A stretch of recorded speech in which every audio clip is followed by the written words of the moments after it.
When Isa Montero took a farm job to escape her past, she didn't expect to fall for Silver Hollow's brooding owner, or for secrets to follow her across the country.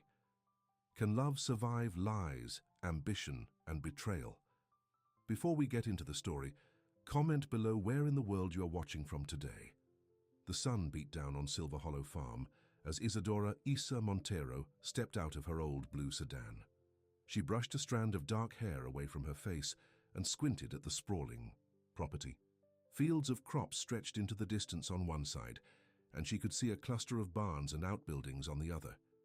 "This is it," she whispered to herself, straightening her simple cotton shirt. At 25, Isa had bounced from job to job, never quite finding her place in the world. When she'd applied for the seasonal caretaker position at Silver Hollow, she'd expected basic farm chores. Cleaning stalls, maybe some sorting and organizing, anything to pay the bills. The farm manager, a grey-haired woman named Betty, greeted her with a firm handshake. "Right on time," Betty said, checking her watch. "Let's get you started. We're short-handed, so you'll be helping with the goats." "Goats?" Isa repeated, her stomach sinking. She'd never worked with animals before, let alone goats. "Don't worry," Betty chuckled, misreading her concern. "They're just stubborn, not dangerous. Follow me." As they approached the goat pen, the smell hit Isa first, strong and earthy. Then came the noise, bleating and braying that seemed to rise in volume as they got closer. "This is your section," Betty said, gesturing to a pen where about 15 goats of various sizes milled around. "Feed them morning and night, clean the pens, check for any health issues. The vet comes on Thursdays, but you'll need to let us know if anything needs immediate attention." Isa nodded, trying to hide her uncertainty. "The feed instructions are on the wall of the supply shed. Any questions?" "No, I'll figure it out," Isa said, not wanting to seem incompetent on her first day. "Good luck," Betty said with a knowing smile before walking away. Left alone with the goats, Isa took a deep breath. "Okay, let's do this." Her first attempt at feeding went terribly. The goats pushed and shoved, knocking the feed bucket from her hands and trampling the spilled food. One particularly aggressive billy goat kept headbutting her legs, nearly knocking her over. "Stop it," she cried in frustration, but the goats paid no attention. By midday, Isa was exhausted, dirty, and on the verge of tears. She sat on a hay bale outside the pen, wondering if she should just quit. This clearly wasn't the job for her. As she rested, she noticed one goat limping in the corner of the pen. The animal kept to itself, away from the aggressive herd. Something about its pain touched Isa's heart. She stood up, found the first aid kit in the supply shed, and cautiously entered the pen again. Humming softly, an old tune her grandmother used to sing, she approached the limping goat. "Easy," she whispered, kneeling beside it. "I just want to help." To her surprise, the goat didn't run away. It stood still as she gently examined its back leg, finding a small cut that had become infected. "Poor thing," she murmured, carefully cleaning the wound and applying the antiseptic cream she'd found in the kit. "No wonder you're hurting." As she worked, she kept humming, her voice soft and soothing. The other goats, oddly enough, had stopped their commotion and were watching her curiously. When she finished treating the injured goat, she stood up and noticed the others had gathered around her. "Are you all waiting for your turn?" she asked with a small laugh. On impulse, she began talking to them like they were children. "Who wants to be next? Do you want some attention too?" To her astonishment, they seemed to respond to her gentle tone. Even the head-butting billy goat had calmed down, nudging her hand instead of ramming her legs. Over the next few days, Isa developed a routine. She'd arrive early, bringing fresh apples or carrots as treats. She'd hum as she worked, talking to each goat by name. She'd given them all names by the third day. The aggressive billy goat she called Grumpy, and he'd become her most loyal follower. "Good morning, everyone," she'd call as she entered the pen. "Who's hungry today?" The goats would crowd around her, but not in the chaotic way they had that first day. They waited their turn, almost politely, as she distributed feed, and checked each one for problems. For the limping goat, which she named Limpy, not very creative, but it stuck, she'd massage its back legs gently after applying the medicine. "You're getting better every day," she'd encourage. A week into her job, Isa was lost in her world, with the goats. She didn't notice the tall figure standing at the fence watching her. It was only when she stood up, wiping her hands on her jeans, that she saw him, a man in a crisp button-down shirt, expensive-looking jeans, and work boots, caked with soil. His arms were crossed over his chest, and his expression was unreadable. Their eyes met, and Isa felt a strange flutter in her stomach. The man was handsome in a rugged way, with dark hair and intense eyes that seemed to look right through her. "You're new," he said simply. "Yes," she replied, suddenly conscious of her messy hair and dirty clothes. "I'm Isadora Montero, the new caretaker." "Lucan Vale," he responded. The name registered immediately. He wasn't just any farm worker, he was the owner of Silver Hollow. Isa had heard about him from Betty. 31 years old, inherited the farm, young, turned it into one of the most successful operations in the county. Also known for being private, even reclusive. "Betty said you had no experience with farm animals," he continued, his eyes drifting to where Grumpy stood beside her, docile as a house cat. "I don't," she admitted. "Or didn't.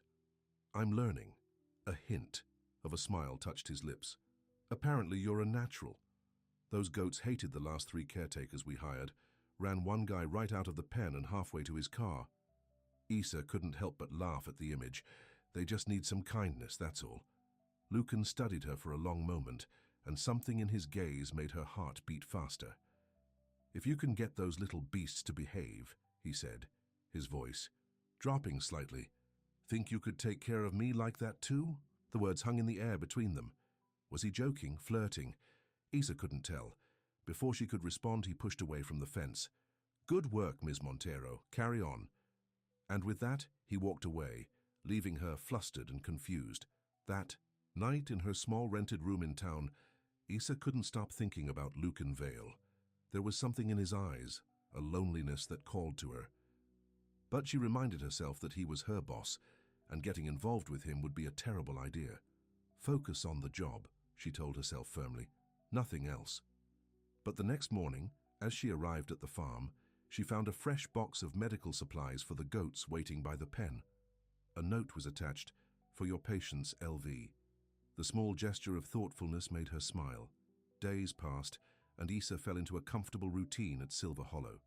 The goats continued to respond to her care, following her around like loyal pets. Even Limpy was healing well, barely showing any sign of his previous injury. She began to notice other needs around the farm. The feeding trough in the goat pen was lopsided, causing feed to spill. During her lunch break one day, instead of resting, she found some tools in the supply shed and fixed it. Another day, she noticed the barn cat, a skinny orange tabby, looking hungry. She began bringing extra tuna sandwiches, leaving half on the steps of the main barn for the cat. And when one of the younger goats went into labor unexpectedly, Isa stayed with her all night, whispering encouragement and helping deliver twin kids safely into the world. She didn't do these things for recognition or praise. It was simply her nature to care, to nurture, but her actions didn't go unnoticed. 2 weeks after her arrival at Silver Hollow, Isa was cleaning the goat pen when she sensed someone watching her again. She looked up to find Lucan leaning against the fence post, much as he had that first time. "You fixed the feeding trough," he said without preamble. Isa nodded. "It was wasting feed. And you've been feeding Rusty." "Rusty?" "The barn cat." "Orange. Tabby." "Oh," Isa smiled. "He looked hungry." Lucan studied her with those intense eyes. "Betty says you delivered twins the other night. Saved the mother goat, too. She was having trouble." Isa shrugged, uncomfortable with the praise. "Anyone would have done the same." "No," Lucan said quietly. "They wouldn't have." There was something in his voice that made her look at him more closely. His face, usually guarded, showed a hint of vulnerability. "I'd like you to come to the main house tomorrow," he said suddenly. "I need your help with something." Before she could ask what kind of help, he was gone again, striding across the field toward the large farmhouse that stood on a gentle hill overlooking the property. The next day, Isa dressed a little more carefully than usual. choosing a clean pair of jeans and a light blue blouse instead of her usual work clothes. She didn't want to admit to herself that she was trying to look nice for Lucan. The main house was impressive up close. A beautiful two-story farmhouse with a wide porch and large windows. It looked both grand and homey at the same time. Lucan answered her knock, and Issa was struck again by how handsome he was. Today he wore a dark green shirt that brought out the flecks of gold in his brown eyes. "Thank you for coming," he said, stepping back to let her in. "This way." He led her through the house, which was tastefully furnished but had an unlived-in feel to it, as if it were a model home rather than someone's actual residence. Everything was in its place, but there were no personal touches, no photos, no mementos, nothing that revealed anything about the man who lived there. Lucan stopped at a closed door and hesitated. "This is my study," he said. "No one comes in here, but I need your help." Intrigued, Issa followed him inside. Unlike the rest of the house, this room felt personal. Bookshelves lined the walls, filled with volumes on agriculture, business, and, surprisingly, classic literature. A large desk dominated one side of the room, covered with papers and farming journals. And in the corner, lying on a small bed, was a tiny black and white puppy. "I found him yesterday near the North Field," Lucan explained, his voice gentler than she'd ever heard it. "Abandoned, I think. He won't eat." Issa immediately went to the puppy, kneeling beside the little bed. The puppy was thin and listless, barely lifting his head when she approached. "Poor baby," she murmured, gently stroking his small body. "Has he had water?" "Yes. He'll drink a little, but he won't touch food." "I tried everything I could think of." Issa looked up at Lucan, surprised by the concern in his face. This hard private man clearly had a soft spot for the abandoned pup. "Do you have any milk? And a dropper or small syringe without a needle?" Lucan nodded and left the room, returning quickly with the items she requested. Issa mixed the milk with a little warm water and carefully fed the puppy drop by drop. To both their relief, the tiny animal began to swallow. "He's probably too weak to eat solid food," she explained. "We'll need to feed him like this every few hours until he's stronger." "We?" Lucan asked, raising an eyebrow. Issa blushed. "I mean, if you want my help, I'm happy to—" "I do," he interrupted. "I want your help." Their eyes met over the puppy, and something unspoken passed between them. Over the next few days, Issa split her time between caring for the goats and helping Lucan nurse the puppy back to health. She'd come to the main house several times a day, and each time, Lucan would stop whatever he was doing to join her in feeding and caring for the little dog. During these moments, he began to open up to her. She learned that he'd inherited Silver Hollow when he was just 23 after his parents died in a car accident, that he'd worked tirelessly to expand the farm and make it successful, that despite his wealth and accomplishments, he preferred solitude to socializing. "People usually want something from me," he admitted one evening as they sat in his study, watching the puppy, now named Patch, play with a small ball. "My money, my connections, my land. It's easier to just keep to myself."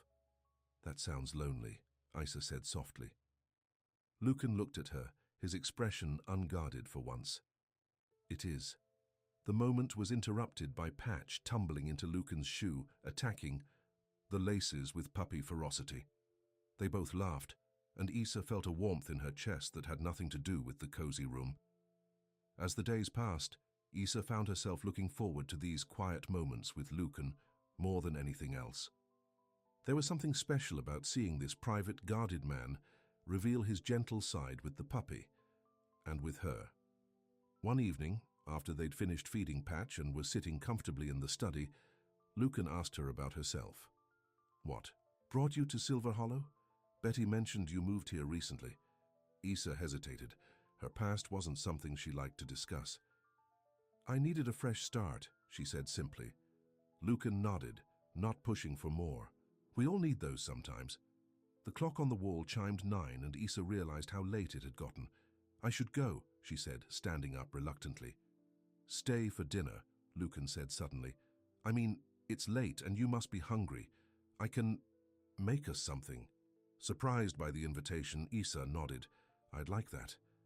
In the kitchen, she watched as Lucan moved with unexpected confidence, preparing a simple meal of pasta with fresh vegetables from the farm. They ate at the kitchen island, talking easily about the farm, the animals, books they'd both read. It was the most comfortable Isa had felt with another person in a long time. There was no pressure, no expectations, just two people enjoying each other's company. When she finally left that night, Lucan walked her to her car.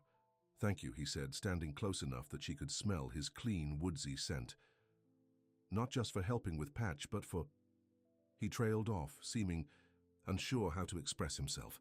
"For what?" Isa prompted gently. "For being kind," he said finally, without wanting anything in return. The moonlight cast shadows across his face, highlighting his strong features. For a moment, Isa thought he might kiss her. Her heart raced at the possibility. Instead, he stepped back. "Good night, Isadora." "Good night, Lucan," she replied, a little disappointed but also relieved. Whatever was growing between them felt too important to rush. As she drove back to her rented room, Isa couldn't stop smiling. For the first time in years, she felt like she might have found somewhere she belonged, not just at Silver Hollow Farm, with its needy goats and one very special puppy, but with Lucan Vale, a man who seemed to need care just as much as his animals did. What she didn't know was that danger was lurking just around the corner, threatening to destroy the fragile happiness she had found. The morning sun cast long shadows across Silver Hollow Farm as Isa arrived for work. She hummed softly to herself, thinking about the evening she'd spent with Lucan. There had been something special in those quiet moments, a connection she hadn't expected to find. As she approached the goat pen, she noticed a sleek black car parked near the main house. Visitors were rare at Silver Hollow, and Isa couldn't help but wonder who had come to see Lucan so early in the morning. The goats greeted her with their usual enthusiasm, crowding around as she entered the pen. Grumpy nudged her hand affectionately, while Limpy showed off his now perfect gait, prancing around proudly. "Look at you," Isa laughed, scratching behind Limpy's ears. "All better now, aren't you?" She went about her morning routine but kept glancing toward the main house. After feeding the goats, she decided to check on Patch. The puppy was getting stronger every day but still needed regular care. As she approached the house, the front door opened and a striking blonde woman emerged. She was dressed in expensive clothes that seemed out of place on a farm, high heels, designer jeans, and a silky blouse. Lucan followed her out, his expression tense. "Just think about what I said, Lucan," the woman was saying, her voice carrying across the yard. "You can't hide out here forever." "I'm not hiding, Victoria," Lucan replied, his tone clipped. "This is my home, my business." "And you're wasting your potential," the woman, Victoria, countered. "The Vale name means something in this county. You could be doing so much more than playing farmer." Isa slowed her pace, feeling uncomfortable about interrupting what was clearly a private conversation. But it was too late to turn back. Victoria had spotted her. "And who's this?" the blonde asked, her eyes sweeping over Isa's work clothes with barely disguised disdain. Lucan turned, his face softening when he saw Isa. "Isadora Montero, my new caretaker," he said. "Isa, this is Victoria Palmer, an old friend." The pause before friend spoke volumes. Victoria extended a manicured hand. "Charmed," she said, though her tone suggested otherwise. "I didn't realize Lucan was hiring such young staff these days." The way she emphasized young made it sound like an accusation. "I'm here to check on Patch," Isa said simply, ignoring the jab. "Patch?" Victoria raised a perfectly shaped eyebrow. "A puppy I found," Lucan explained. "Isa's been helping me care for him." Victoria laughed, the sound like tinkling glass. "A puppy? Really, Lucan? You used to have bigger concerns." "I still do," he said firmly. "And one of them is getting back to work." "Thank you for stopping by, Victoria." The dismissal was clear. Victoria's smile tightened, but she nodded gracefully. "Think about my offer," she said, brushing her hand against Lucan's arm before walking to her car. Isa and Lucan stood in silence as the black car pulled away, kicking up dust on the driveway. "Sorry about that," Lucan said finally, running a hand through his hair. "Victoria can be intense," Isa supplied. A small smile touched his lips. That's one word for it. He nodded toward the house. Come on. Patch will be happy to see you. Inside, the puppy greeted them with excited yips, his tiny tail wagging furiously. Issa knelt to pet him, laughing as he licked her fingers. He's getting so much stronger, she observed. Soon he'll be ready to run around outside. Lucan watched. Them, his early attention seeming to melt away. You're good with him. With all animals, really. I've always found them easier to understand than people, Issa admitted. How so? She thought for a moment. Animals are honest. They don't pretend to be something they're not. If they like you, they show it. If they don't, they show that too. Unlike people, Lucan said, his voice taking on a bitter edge. Issa looked up at him, curious about the story behind his words. Yes, unlike some people. He met her gaze, and for a moment she thought he might open up about Victoria, about whatever history they shared. Instead, he cleared his throat and changed the subject. I need to check the North Fields today. Would you like to come along? After you finish with the goats, of course. The invitation surprised her. I'd like that, she said, smiling. Later that morning, after tending to her usual chores, Issa met Lucan by his truck. He helped her climb into the passenger seat, his hand warm against hers. They drove through the farm in comfortable silence, the windows down to let in the fresh air. Silver Hollow was even larger than Issa had realized, with fields of various crops stretching in every direction. It's beautiful, she said as they passed a field of sunflowers, their bright faces turned toward the sun. My father started with just 50 acres, Lucan told her, pride evident in his voice. Now we have over 500, most of it organic. We supply restaurants and markets across 3 counties. You've done amazing work here, Issa said sincerely. Lucan glanced at her, a hint of vulnerability in his expression. Most people see the money, the success. They don't understand the work it takes. People like Victoria, Issa asked before she could stop herself. He was quiet for a long moment, and she worried she'd overstepped. Finally, he sighed.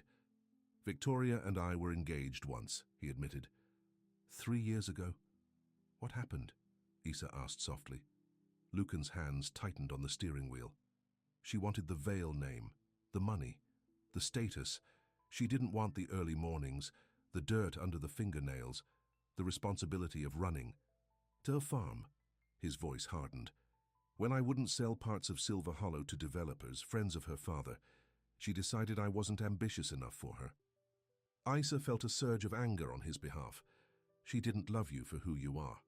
No, he agreed. She loved what she thought she could make me into. He gave a bitter laugh. The funny thing is, I almost let her.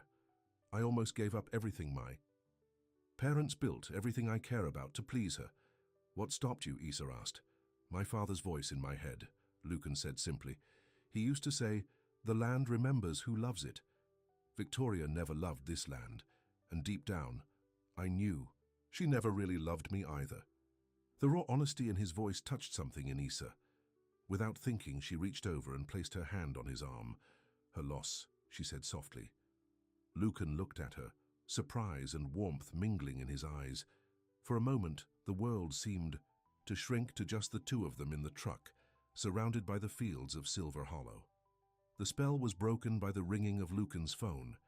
He answered it, his expression changing to one of concern as he listened. We'll be right there, he said, ending the call and turning the truck around. One of the goats is in trouble, the pregnant one with the black ears. Stella, Issa said immediately, worry flooding through her. What's wrong? Betty thinks she's going into labor early. There might be complications. They drove back to the farm in tense silence, both concerned for the animal. When they reached the goat pen, they found Betty and one of the farmhands standing outside looking worried. She's in distress, Betty said as they approached. The vet's on his way, but he's at least 30 minutes out. Issa didn't hesitate. She went straight to the small shelter where Stella lay on her side, clearly in pain. Kneeling beside the goat, she ran her hands gently over the animal's swollen belly. The baby's turned wrong, she said, her voice calm despite her racing heart. We can't wait for the vet. Lucan knelt beside her. Tell me what to do.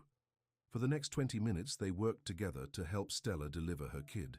Isa's hands were steady as she guided the baby into the proper position, her voice a constant stream of soothing words for the laboring goat. Lucan followed her instructions perfectly, supporting Stella and providing the supplies Isa needed. When the tiny kid finally emerged, it wasn't breathing. "No," Isa whispered, taking the small body in her hands. With gentle but firm motions, she cleared the kid's airways and massaged its chest. "Come on, little one. Breathe." Lucan watched her, his face tense with concern, not just for the baby, goat, but for Isa, whose entire being seemed focused on saving this tiny life. Finally, the kid gave a weak bleat and began to breathe on its own. Stella immediately responded, turning to lick her baby clean.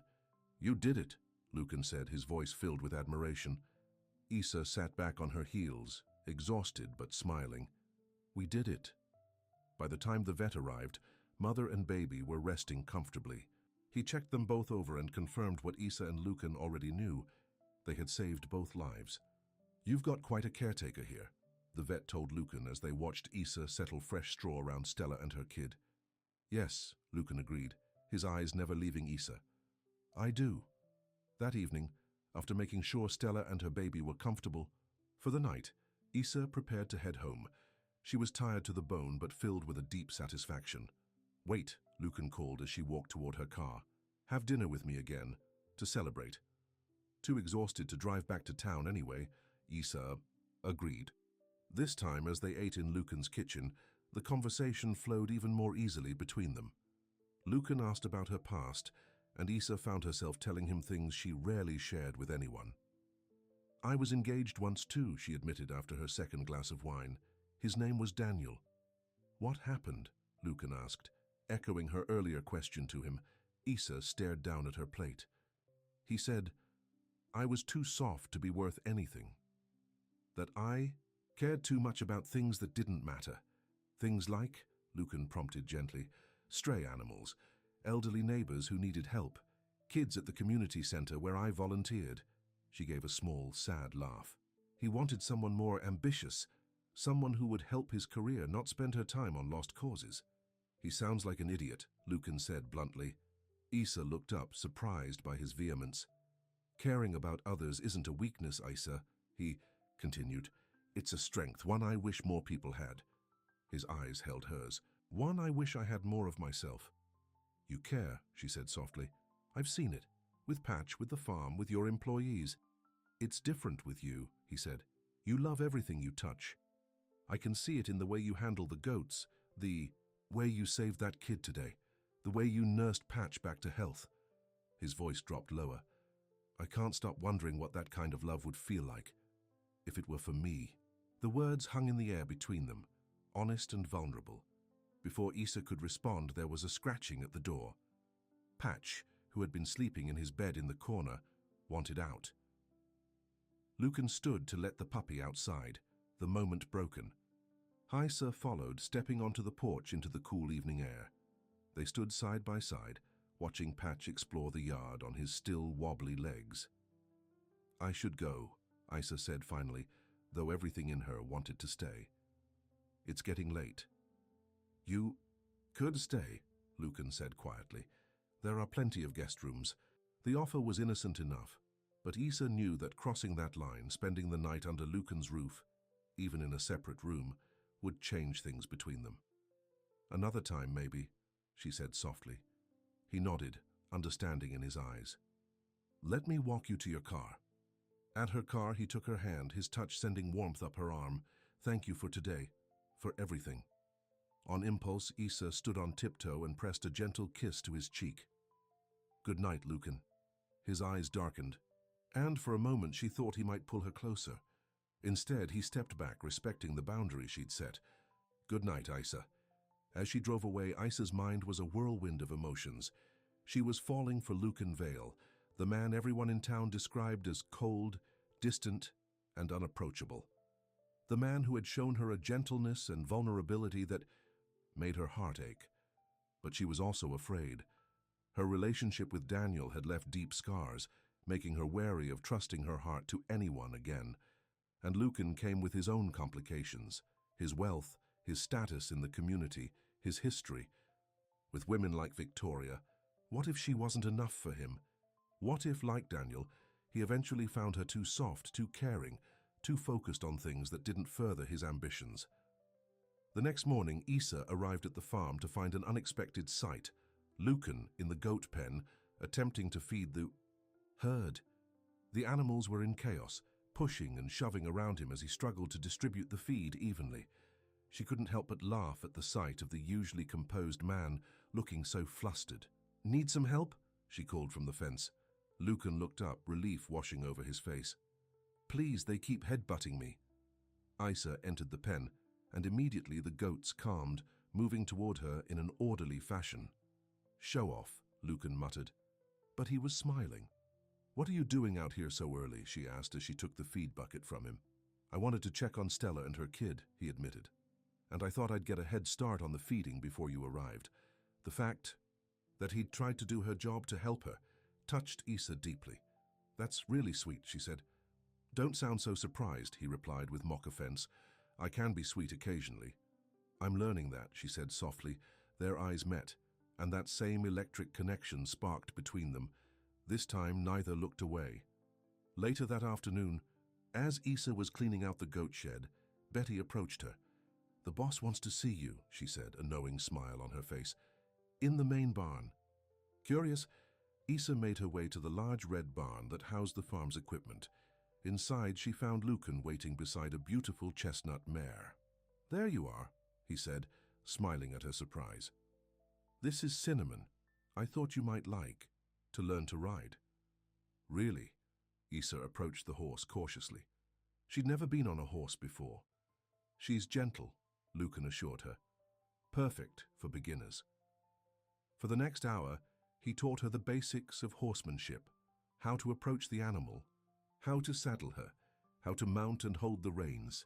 His hands were gentle but firm as he guided Issa, his body close to hers as he showed her the proper posture.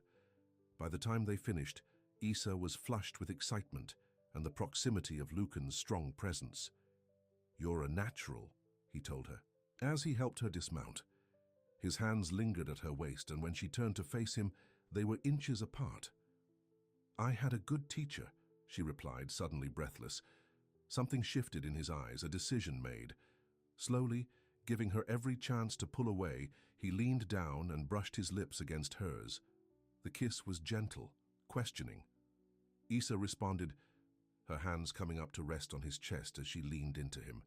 When they parted, Lucan rested his forehead against hers.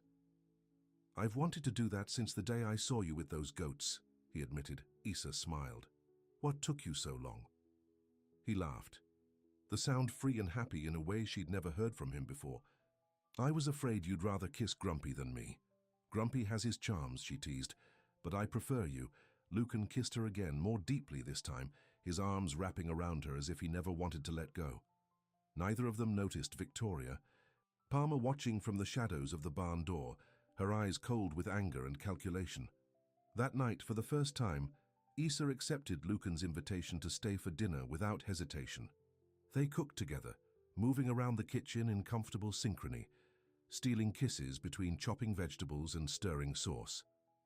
After dinner, they settled in the living room, Patch curled up between them on the couch as they talked about everything and nothing, their childhoods, their dreams, their favorite books and movies. "I never do this," Lucan admitted during a lull in conversation. "Just talk. Be with someone." "Never?" Issa asked. He shook his head. "Not since my parents died. I closed myself off. It was easier that way." "And now?" she asked softly. "Now I'm terrified," he said honestly. "Because I care about you, Issa, more than I've cared about anyone in a very long time. And that scares me." "It scares me too," she admitted. "After Daniel, I promised myself I wouldn't get involved with anyone again, especially not someone who..." "Who what?" he prompted when she trailed off. "Who could hurt me so much if things went wrong?" she finished in a whisper. Lucan took her hand, his touch gentle but firm. "I can't promise we won't ever hurt each other," he said. "But I can promise to always be honest with you, to respect you. To never make you feel like your big heart is anything less than the amazing gift it is. Tears welled in Issa's eyes at his words. That's all I ask, she said. He pulled her close and she rested her head on his shoulder, a sense of peace washing over her. For the first time in years, she felt safe, understood, valued for exactly who she was. What she didn't know was that forces were already in motion that threatened to tear apart the happiness she had found in Lucan's arms. The next few weeks were the happiest of Issa's life. Each morning she woke with a smile, eager to get to Silver Hollow and see Lucan. Their relationship had blossomed quickly, but it felt right in a way nothing else ever had. The farm workers noticed the change in their boss. Lucan smiled more, laughed often, and was more approachable than he'd been in years. He joined them for lunch sometimes, sitting with Issa at the communal table in the workers' dining area, instead of eating alone in his office. You're good for him, Betty told Issa one afternoon, as they watched Lucan playing with Patch in the yard. The puppy had grown considerably, and now raced around Lucan's legs, barking joyfully. I haven't seen him this happy since before his parents died. Issa blushed, but couldn't deny the warm glow she felt at Betty's words. He's good for me, too. Every evening, they would have dinner together at the main house. Sometimes Lucan cooked. Sometimes Issa did, and often they prepared meals together, moving around the kitchen in perfect harmony. After dinner, they would sit in his study, reading or talking. Patch curled at their feet. Lucan had begun teaching Issa about running the farm. He showed her the business side of things, the accounting, the contracts with buyers, the planning, for each season's crops. You have a good mind for this, he told her one night as they reviewed the farm's finances. You ask the right questions. I like learning about it, Issa admitted. It makes me feel closer to you, understanding what you do. He reached across the desk and took her hand. This farm is who I am, he said. It means everything to me that you want to be part of it. Those quiet evenings often ended with long, sweet kisses on the porch before Issa drove back to her rented room in town.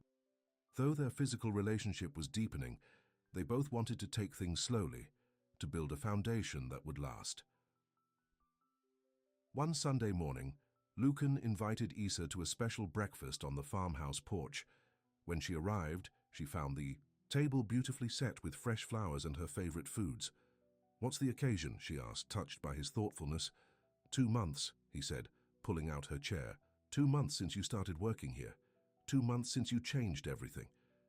Has it only been 2 months? Issa marveled. It feels like I've known you forever. Lucan's eyes softened. That's how I feel too. He took something from his pocket, a small wrapped box. I got you something. Lucan, you didn't need to. I wanted to, he interrupted, placing the box in her hand. With trembling fingers, Issa unwrapped it. Inside was a delicate silver bracelet with a small charm in the shape of a goat. It's beautiful, she whispered, as Lucan fastened it around her wrist. A reminder of how we met, he said, though I don't think either of us will ever forget that head-butting billy goat. Issa laughed, blinking back tears of happiness. Never. After breakfast, they walked hand in hand around the farm. The day was perfect, sunny but not too hot, with a gentle breeze carrying the scent of ripening crops and wildflowers. I've been thinking, Lucan said as they stopped to rest under a large oak tree. Your lease on that room in town is up soon, isn't it? Issa nodded. Next week. I was going to talk to the landlord about extending it. What if you didn't? Lucan asked, his voice carefully casual. What if you moved in here instead? Issa's heart skipped a beat. Here, you mean, I mean here, with me, Lucan clarified, turning to face her fully. I know it's fast, but it makes sense. You're here all the time anyway. Why pay rent for a place you barely use? Though his reasoning was practical, Issa could see the vulnerability in his eyes. This wasn't just about convenience. It was about Lucan wanting her in his life, in his home, every day. Are you sure? She asked softly. I've never been more sure of anything, he replied, taking both her hands in his. I love you, Issa. I didn't plan on it, didn't expect it, but I do. I love you and I want to wake up with you every morning and go to sleep with you every night. Tears filled Issa's eyes at his declaration. I love you too, she whispered. And yes, I'll move in with you. Lucan's face lit up with joy, and he pulled her into his arms, kissing her deeply. In that moment, under the spreading branches of the oak tree, Isa felt that her life had finally come together in a way she'd never dared to hope for. The next day, Lucan helped Isa pack up her few belongings from the room in town. It didn't take long. She'd never accumulated much, always feeling like she was just passing through. "Is this everything?" Lucan asked, looking at the 2 suitcases and small box of personal items. Isa nodded, a little embarrassed by how little she had to show for her 25 years. "I've moved around a lot. It's easier not to collect too much." Lucan's expression softened with understanding. "Well, now you can put down roots. Make our home yours too." "Our home." The words filled her with warmth. Back at Silver Hollow, Lucan carried her bags up to the master bedroom. "I cleared out half the closet and 2 dresser drawers," he told her. "But if you need more space, just let me know." Isa looked around the large, airy room with its king-sized bed and French doors leading to a small balcony. It was masculine but comfortable, with a quilt that Lucan said his grandmother had made and simple, solid wood furniture. "It's perfect," she said, meaning it. Like Lucan himself, the room was unpretentious but welcoming. That night, for the first time, they shared the bed. Their lovemaking was tender and passionate, a physical expression of the deep emotional connection they'd formed.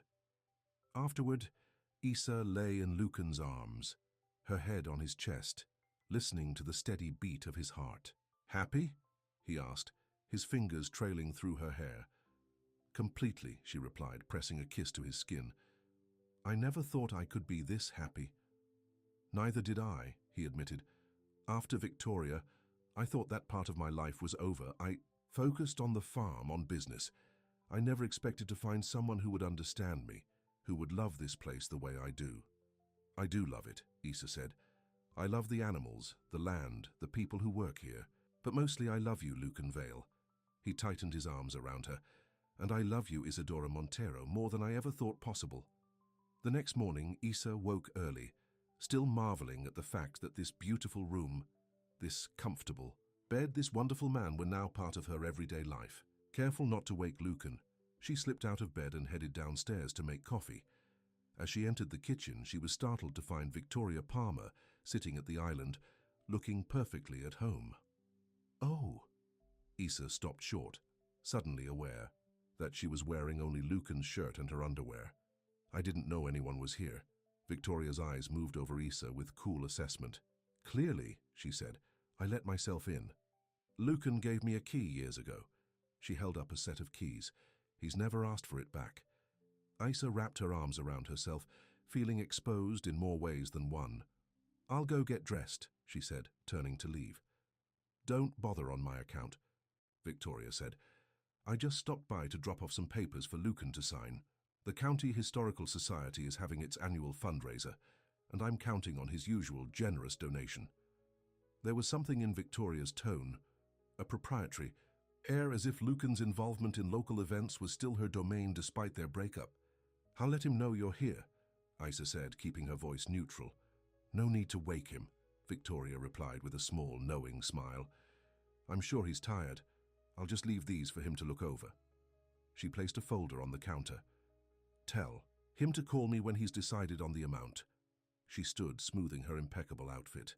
"By the way," she added, her voice deceptively casual, "I ran into Daniel Barnes at the country club last weekend. He mentioned he used to date someone named Isadora who worked with animals. Small world, isn't it?" Isa felt a chill run through her.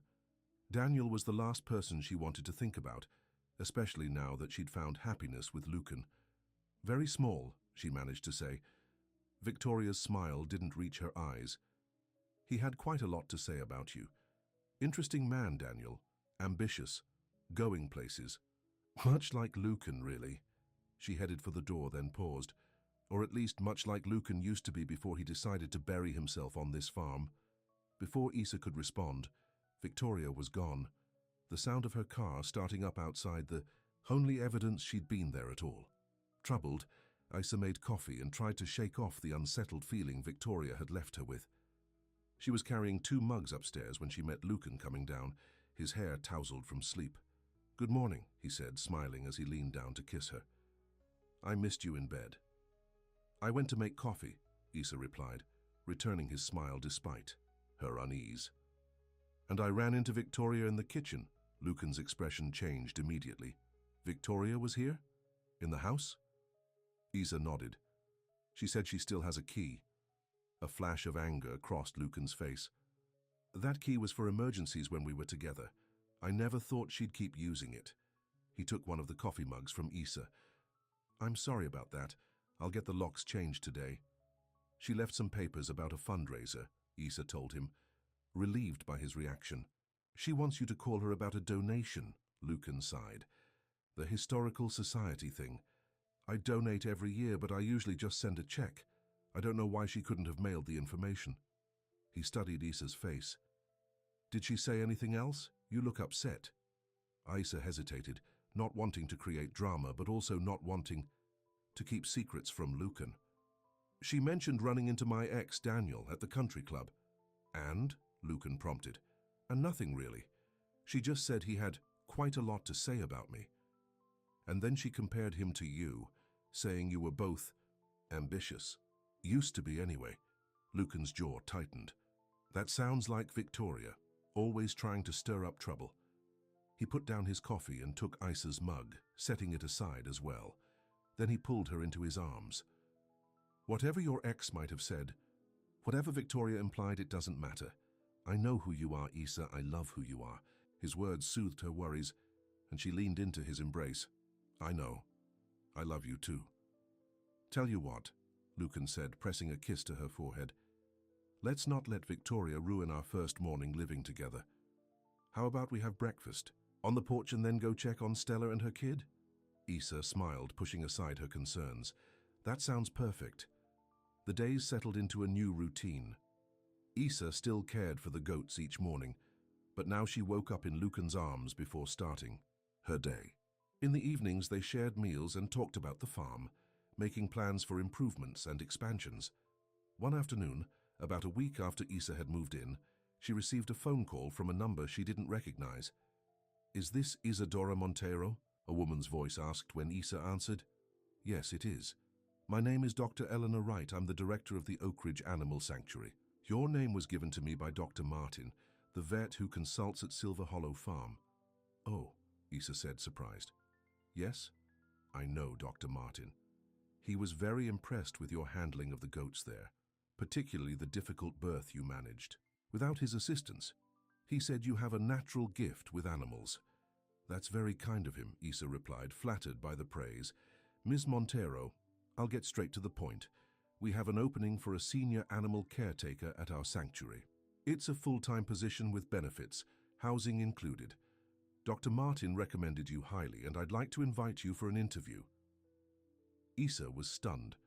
Oak Ridge was one of the most respected animal sanctuaries in the country, known for its work rehabilitating abused and neglected animals. Before meeting Lucan, before finding her place at Silver Hollow, such an opportunity would have been a dream come true. I don't know what to say," she stammered. "Say you'll come for the interview," Dr. Wright encouraged. "See our facilities, meet our team. The position would start in a month. I understand you're currently employed, but this would be a significant step up in your career working with animals." "Where exactly is Oak Ridge located?" Issa asked, her mind racing. "We're in Oregon, about 3 hours north of Portland. Across the country, far from Silver Hollow, far from Lucan." "Can I think about it?" Issa asked. "About the interview, I mean." "Of course," Dr. Wright replied. "Take a few days, but please let me know by Friday. If you're interested, we'd like to fly you out next week." After ending the call, Issa sat on the porch steps, her emotions in turmoil. 6 months ago, she would have jumped at this opportunity without hesitation. Working at a place like Oak Ridge had been her dream since she first discovered her affinity for animals. But now there was Lucan. Their life together was just beginning. How could she even consider moving across the country?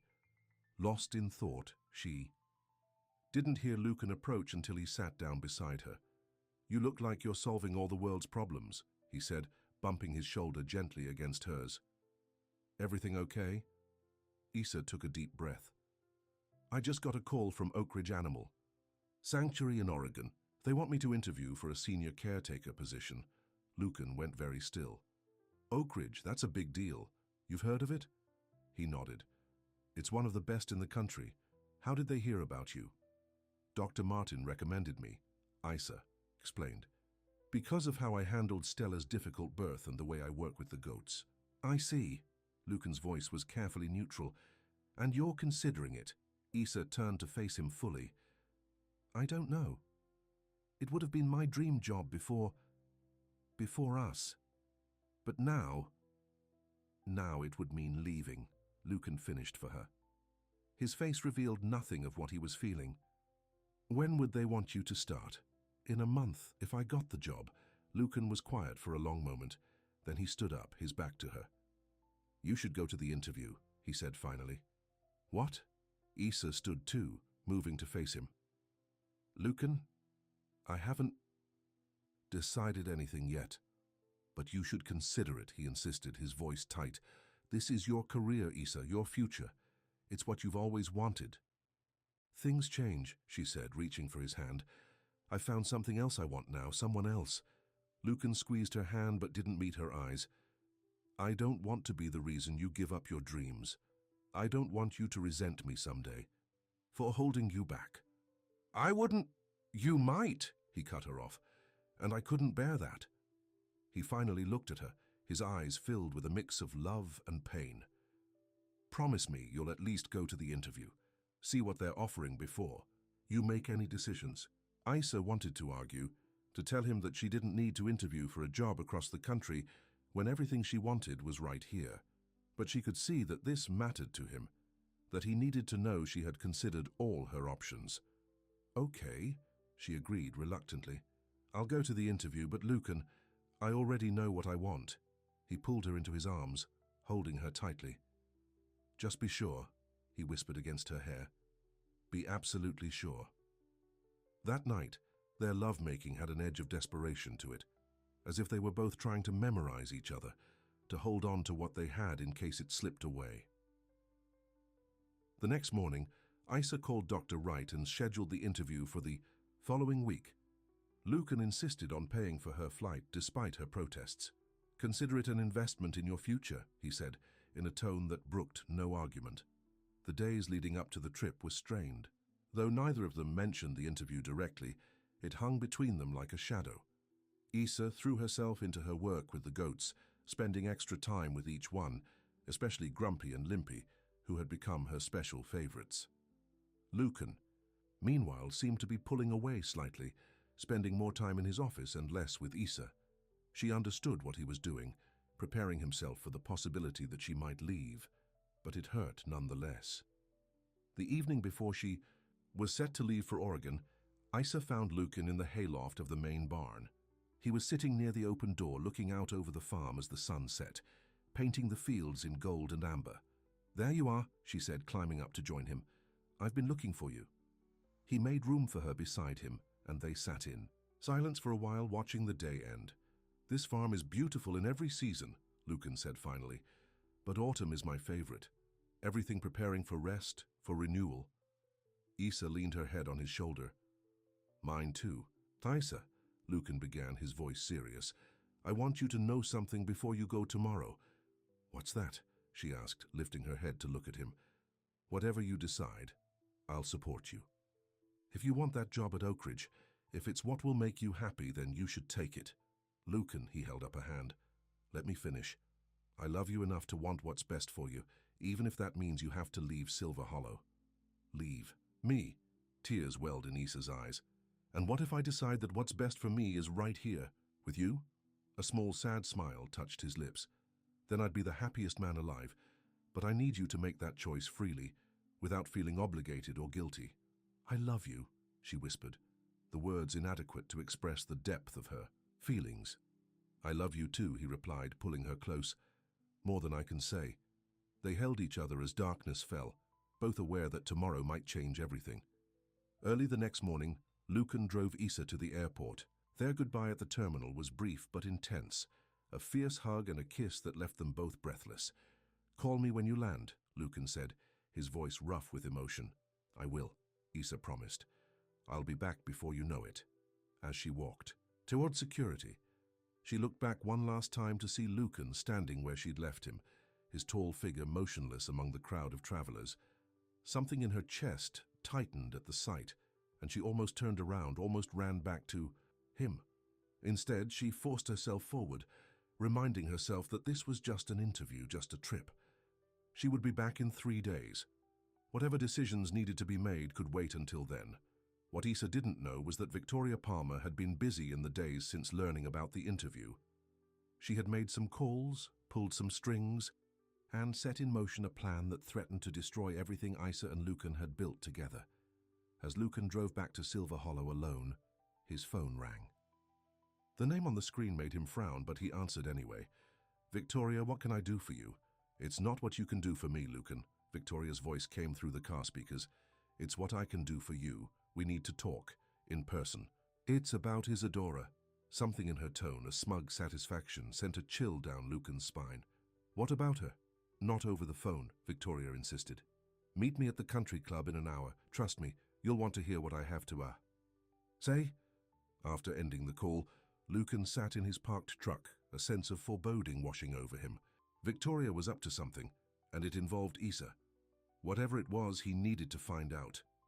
Meanwhile, on a plane headed west, Issa closed her eyes and tried to sleep, unaware of the storm gathering behind her, a storm that might sweep away the happiness she had found in Lucan's arms before she had a chance to fight for it.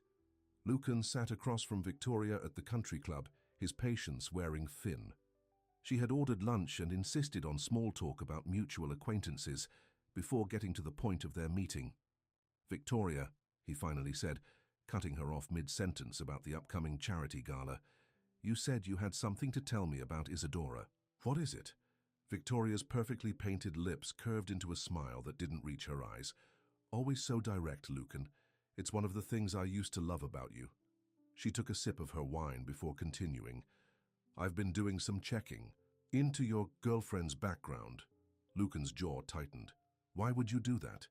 "Because I care about you," Victoria replied smoothly.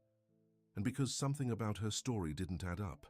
The way she just appeared in town with no connections, no history anyone knew about." "That's none of your business," Lucan said coldly. Victoria ignored his tone. "Did you know she was fired from her last job at a veterinary clinic in Boston?" Lucan tried not to show his surprise. Issa had told him she'd left her last position voluntarily. "I don't believe you." "I have proof," Victoria said, sliding a folder across the table. "Daniel Barnes, her ex-boyfriend, works for my father now. When I mentioned Isadora was at Silver Hollow, he was quite shocked. Apparently she was let go for stealing medication." "That's ridiculous," Lucan snapped, not touching the folder. "Issa wouldn't steal anything." "The facts say otherwise," Victoria insisted. "She was caught taking painkillers and sedatives, small amounts but enough to get her fired. They didn't press charges because there wasn't enough proof for a conviction, but they made sure she couldn't work with animals in Boston again."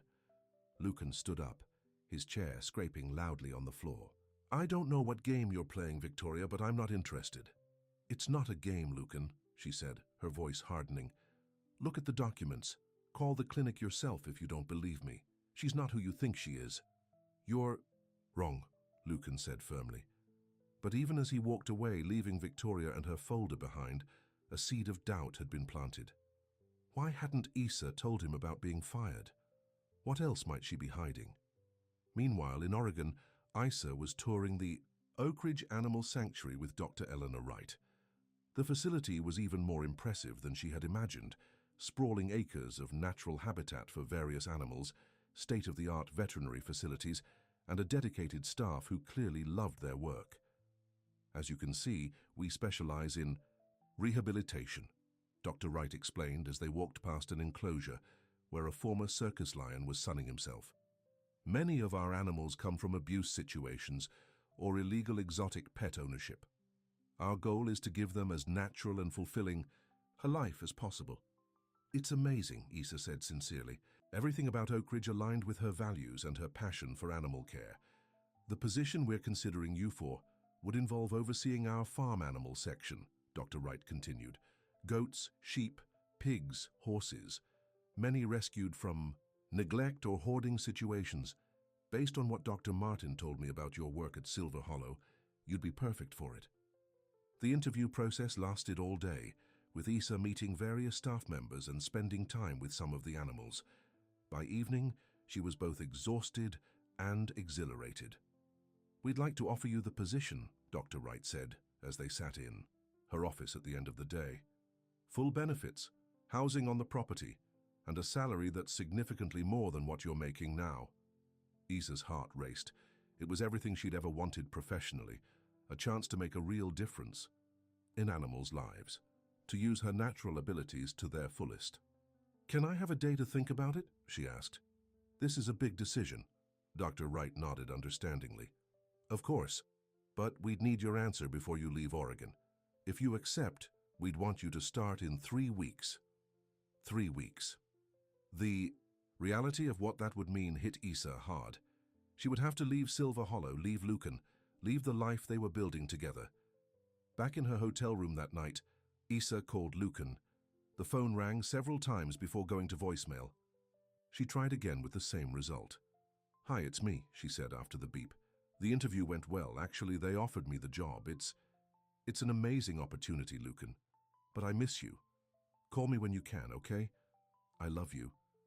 She hung up, a knot of anxiety forming in her stomach. It wasn't like Lucan not to answer her calls, especially when she was away. What Issa didn't know was that Lucan was sitting in his truck outside the veterinary clinic in the next town over, staring at the building as he wrestled with his doubts. Despite his dismissal of Victoria's claims, he'd found himself looking at the folder she'd left behind. It contained what appeared to be legitimate termination papers from a clinic in Boston, citing theft of controlled substances as the reason. He'd called the clinic, only to be told they couldn't discuss former employees due to privacy policies. But the woman's hesitation when he mentioned Issa's name had spoken volumes. Now Lucan didn't know what to believe. Had Victoria manipulated the documents? Was she lying to drive a wedge between him and Issa? Or had Issa been hiding a darker past? All along, he drove home without calling her back, his mind in turmoil. At the farmhouse, he poured himself a drink and sat in the dark living room, Patch curled up beside him, sensing his distress. The next morning, Issa tried calling again. This time, Lucan answered, but his voice was distant, guarded. "Hey," she said, relief washing over her. "I was worried when you didn't call back last night." "Sorry," he replied. "I was busy." "Is everything okay?" she asked, immediately sensing something was wrong. There was a pause before Lucan spoke again. "How was the interview?" Issa hesitated, thrown by the change in subject and his cold tone. "It was good. Great, actually. The sanctuary is amazing. Everything I could have dreamed of." "So you're taking the job," Lucan said. It wasn't a question. I haven't decided yet," Issa replied, confused by his attitude. "Lucan, what's going on? You sound different." Another long pause. "Victoria showed me some interesting documents yesterday about why you left your job in Boston." Issa felt the blood drain from her face. "What? Were you fired for stealing medication, Issa?" Lucan asked bluntly. "No," Issa exclaimed. "That's not what happened. Who told you that?" "Victoria had paperwork. Termination documents from the clinic. And your ex confirmed it. Daniel." Issa's voice shook with anger and hurt. "You're believing Daniel and Victoria over me?" "I don't know what to believe," Lucan admitted. "All I know is you told me you left that job voluntarily, but these documents say otherwise. What else haven't you told me, Issa?" The accusation in his voice cut her deeply. "Lucan, please, it's not what you think. Let me explain when I get back." "Maybe you shouldn't come back," he said, his voice suddenly tired. "Maybe this job offer came at the perfect time, a fresh start for both of us." "What are you saying?" Issa whispered, tears filling her eyes. "I'm saying take the job, Issa. It's what you've always wanted, and clearly there are things between us that aren't what I thought they were." Before she could respond, Lucan ended the call, leaving Issa staring at her phone in shock and devastation. Back at Silver Hollow, Lucan threw himself into work, trying to ignore the hollow feeling in his chest. Patch followed him everywhere, whining occasionally as if asking where Issa was. "She's not coming back, buddy," Lucan told the dog, scratching behind his ears. It's better this way. But no matter how many times he said it, he couldn't make himself believe it. In Oregon, Isa sat in Dr. Wright's office, her face pale but determined. Before I give you my answer about the job, she said, there's something you should know. I was accused of stealing medication from my last clinic. I didn't do it, but the accusation followed me, making it hard to find work in that area. Dr. Wright's expression remained neutral. I see. And what really happened? Isa took a deep breath. I was dating the clinic owner's son, Daniel. When I broke up with him, he didn't take it well. The medications went missing after I'd worked. Late one night, and Daniel suggested I might have taken them. His father believed him over me. That sounds difficult, Dr. Wright said carefully. It was, Isa agreed. I couldn't prove I hadn't taken anything, and they couldn't prove I had. But the suspicion was enough to ruin my reputation there. Why are you telling me this now? Dr. Wright asked. Because I believe in honesty, Isa said simply. And because someone back home just found out about it and has jumped to the wrong conclusions. I don't want to start a new position with secrets. Dr. Wright studied her for a long moment. I appreciate your candor, Miss Montero. For what it's worth, Dr. Martin spoke very highly of your integrity, and I've seen nothing during your time here that would make me doubt his assessment. Thank you, Isa said, relieved. As for the job offer, I'm honored, truly, but I need to decline. May I ask why? Dr. Wright seemed genuinely curious. This seems like a perfect fit for your skills. It is, Isa admitted. And a month ago, I would have accepted without hesitation. But I've found someone that matters more to me. I need to go back and fight for that, even if it's hard. Even if he doesn't believe in me right now. Dr. Wright smiled, understanding in her eyes. Love is a powerful motivator. For what it's worth, I think you're making the right choice. We'll keep your resume on file, though, in case things don't work out. Thank you, Isa said, standing to shake the older woman's hand. For everything. As she left the sanctuary, for the last time, Isa felt a curious mix of sadness and determination. She was giving up a dream job, but she was fighting for a greater dream, a life with the man she loved. The flight back seemed endless. By the time Isa landed, night had fallen. She'd tried calling Lucan again before boarding, but he hadn't answered. Now, as she collected her luggage, she wondered if he would even be willing to see her. She took a taxi from the airport, giving the driver the address of her old room in town. She would stay there tonight and try to talk to Lucan in the morning, when they'd both had time to cool down. But as the taxi pulled away from the curb, Isa changed her mind. Actually, could you take me to Silver Hollow Farm instead? She asked. The driver. She couldn't wait until morning. She needed to see Lucan now to clear up this misunderstanding before it destroyed everything they had. The farm was dark when they arrived, with only a single light burning in the upstairs window of the main house. Isa paid the driver and stood at the end of the driveway, suddenly uncertain. What if Lucan refused to listen? What if he'd already decided to believe Victoria over her? Taking a deep breath, she walked toward the house, her small suitcase rolling behind her. As she approached, she noticed something attached to the goat's gate, a piece of paper fluttering in the breeze. Curious, she moved closer and unfolded the note. In Lucan's handwriting it read, "They'll miss you, but not as much as I will. If you ever want to come back, there will always be someone here who still wants to be taken care of by you." Tears filled Isa's eyes as she read the words. Despite his anger, his doubt, Lucan had left the door open for her return. He still loved her, still wanted her, even with the shadow of suspicion between them. With the note clutched in her hand, she hurried to the main house and knocked on the door. There was no answer. She knocked again, louder this time.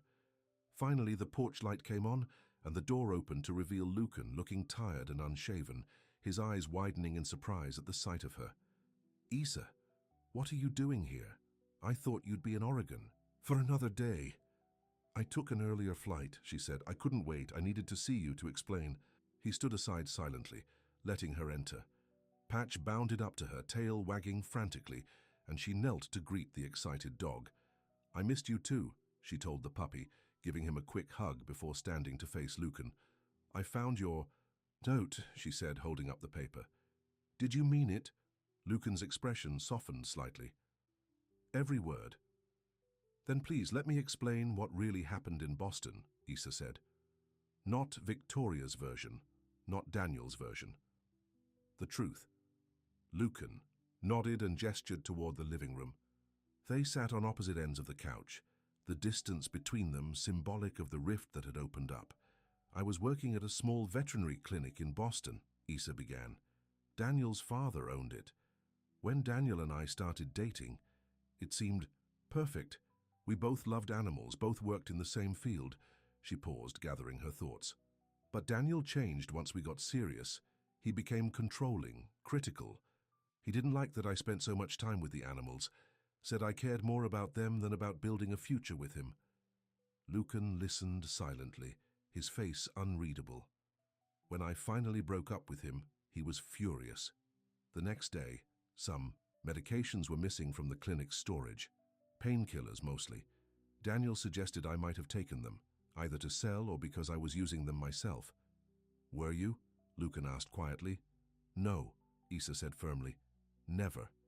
But I couldn't. Prove it? And his father believed him over me. There wasn't enough evidence to call the police, but they fired me and made it clear they'd make sure I couldn't work with animals in Boston again. She wiped away a tear that had escaped. I was devastated, not just because of the false accusation, but because animals were my life. So I moved away, started over somewhere new, and eventually I found my way here to Silver Hollow, to you. Why didn't you tell me? Lucan asked, hurt evident in his voice. Because I was ashamed, Issa admitted. Not because I'd done anything wrong, but because I let Daniel hurt me that way. Because I hadn't seen what kind of person he really was, until it was too late. She looked directly into Lucan's eyes. And because I was afraid you wouldn't believe me, just like you didn't believe me on the phone. Lucan winced at her words. I'm sorry about that, he said. Victoria caught me off guard. The documents looked real, and when the clinic wouldn't deny the allegations, they can't, Issa explained. Legally, they can only confirm I worked there. Not why I left, but Victoria and Daniel twisted that silence to make it seem like confirmation. Lucan moved closer to her on the couch. I should have trusted you. I should have waited to hear your side before jumping to conclusions. Yes, you should have, Issa agreed, not letting him off the hook too easily. That hurt, Lucan. A lot. No, he said softly, and I'll spend as long as it takes making it up to you. He paused. If you're staying, that is. What about the job? I turned it down, Issa said simply. Surprise crossed Lucan's face. But it was your dream job, everything you've worked for. Dreams change, Issa told him. Yes, Oak Ridge is amazing. Yes, it would have been a perfect job for me. But it would have meant giving up something even more important. You, this farm, the life we're building together. Issa, Lucan began, his voice thick with emotion, I don't want you to give up your dreams for me. I'm not giving them up, she corrected him. I'm choosing a different dream, a better one. She took his hand. I love you, Lucan. That matters more than any job. Lucan pulled her into his arms, holding her tightly. I love you too, so much. When I thought you might not come back, it was like the light went out of everything. They stayed that way for a long time, the silence between them no longer strained but healing. Finally, Lucan pulled back to look at her. I have something for you, he said. I was going to mail it if you decided to take the job, but now I can give it to you in person. He reached into his pocket and pulled out a small velvet box. Issa's breath caught as he opened it to reveal a simple but beautiful diamond ring. I bought this the day after you moved in, Lucan told her. I was waiting for the right moment. Then the job offer came, and everything got complicated. Lucan, Issa whispered, tears filling her eyes again, happy ones this time. I don't want to wait anymore, he continued. Life is too short and too precious for waiting. Isadora Montero, will you marry me? Will you build a life with me here? At Silver Hollow, taking care of the animals, the land, and most importantly, taking care of each other. Yes, Issa said without hesitation, yes to all of it. Lucan slipped the ring onto her finger, then pulled her close for a kiss that held all the promise of their future together. The next morning, they walked hand in hand to the goat pen. The animals crowded around them, sensing the happiness radiating from their caretakers. They approve, Lucan said with a smile as Grumpy nudged Isa's hand, looking for treats. Of course they do, Isa replied, laughing. They knew from the beginning that we belonged together. Smarter than their owner, then, Lucan admitted ruefully. It took me a while to figure it out. But you did, Isa said, leaning up to kiss him. That's what matters. As they stood in the morning sunlight, surrounded by the farm that had brought them together, Isa felt a sense of peace she'd never known before. She had found her place in the world, not in a job or a title, but in the arms of a man who loved her for exactly who she was, who needed her care as much as she needed his, and in the months and years that followed, as they married and made Silver Hollow even more successful, as they expanded the farm to include a small animal sanctuary of their own, Isa never once regretted her choice.